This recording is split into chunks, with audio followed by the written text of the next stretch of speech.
और मुझे हाँ बीजेपी में ज्वाइन करें। आप बीजेपी में ज्वाइन कर लीजिए ना, मैं क्यों ज्वाइन करूँ बीजेपी में? सर आज जो मैं पॉलिटिक्स में नहीं हूँ। आपको आप पहले होमवर्क करके मुझसे सवाल पूछिए ना। ब्रू रिपेट्रिएशन के लिए ब्रू रिपेट्रिएशन के लिए आज 12 बजे पूरा ब्रू लीडर्स लोग आए हैं।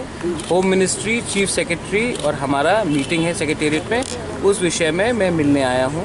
कुछ अपील किया है ब्रू लोगों ने, क्योंकि बहुत प्रॉब्लम हो रहा है उनको, स्पेशली कोरोना के टाइम, और ये ब्रू रिपेट्रिएशन 6 महीने से डिले है। इस विषय में मैं मुख्यमंत्री जी से मिलने आया हूँ। अभी इसके बाद मैं स्टेट सेक्रेटेरिएट जा रहा हूँ। वहाँ में चीफ सेक्रेटरी, ब्रू लीडर्स, मैं और होम सेक्रेटरी का बीच में कॉन्फ्रेंस कॉल मीटिंग। बातचीत में क्या बातचीत किया था अभी? वही तो अब मैंने बता दिया। सोल्यूशन क्या? आपको क्या लगता है कि सर जल्दी इसका सोल्यूशन होगा सर? सोल्यूशन, अगर गवर्नमेंट ऑफ इंडिया ने कमिटमेंट दिया है और गवर्नमेंट ऑफ इंडिया का कमिटमेंट अगर का कोई बात नहीं रहेगा तो हम क्या करेंगे? तो कमिटमेंट होता है।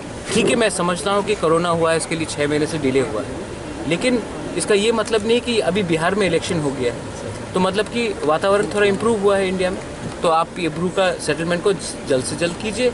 कब तक 23 साल से वो लोग रिलीफ कैंप पे रह रहे हैं, कब तक रहेंगे? इसके लिए मैंने आज हमारा मीटिंग है और ये कोरोना के बाद फर्स्ट प्रॉपर मीटिंग है फेस टू फेस। इसके लिए हमने इसके पहले गवर्नर से हम मिले थे, आज फिर से मैं यहाँ में मिले हैं। अब इसके बाद सेक्रेटेरिएट में बात होगा और हम कुछ आशा करते हैं कि कुछ समथिंग कॉन्क्रीट निकले। Thank you. और एक बात, आप लोग ये बात प्लीज़ हटा दीजिए कि हाँ मैं बीजेपी ज्वाइन कर रहा हूँ या कांग्रेस ज्वाइन कर रहा हूँ। मैं कोई पार्टी को ज्वाइन नहीं कर रहा हूँ। Thank you sir.